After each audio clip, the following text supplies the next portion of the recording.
सकाळी खूप जास्त घाई असल्यामुळे सकाळी रोहिणीपासून निघताना मला काही शूट घ्यायला जमलं नाही आणि इथं आता आम्ही आलोय पुणे एअरपोर्टला. तर इथं बघू शकताय बघा पुणे एअरपोर्ट आतमधून.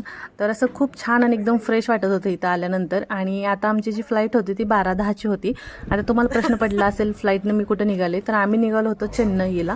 तर इथं सगळं चेकिंग वगैरे झालं आणि आता आम्ही फ्लाईटमध्ये बसायला चाललेलो आहे आतमध्ये.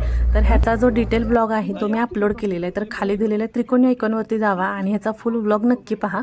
आणि आस्ताची तर खूप सारी हवा होती, कारण ना गॉगल वगैरे घालून असते ना, म्हणजे इतकं ती सगळ्यांना, म्हणजे सगळ्यांनी तिला खूप प्रेम दिलं बरं का. म्हणजे एअर हॉस्टेस असो किंवा सगळेजण असं येता जाता तिला बोलायचे, म्हणजे तिथं काहीतरी एक वेगळं जग होतं आस्ताचं. कारण आपण हवेतनं उडणार, कसं उडणार काय हे खूप सारे तिचे प्रश्न होते.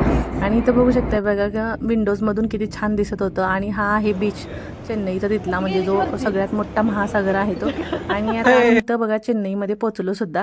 तर ह्याचा मी तुम्हाला म्हटलं तसं डिटेल ब्लॉग नक्की पहा. आणि आपला आजचा मिनी ब्लॉग कसा वाटला ते मला नक्की कमेंट करून सांगा. आणि सगळ्यात महत्त्वाचं, व्हिडिओ आवडला तर लाईक करा, शेअर करा आणि चॅनल सबस्क्राईब करा. तर भेटूया आपण पुढच्या अशा छानशा ब्लॉगमध्ये. तोपर्यंत बाय.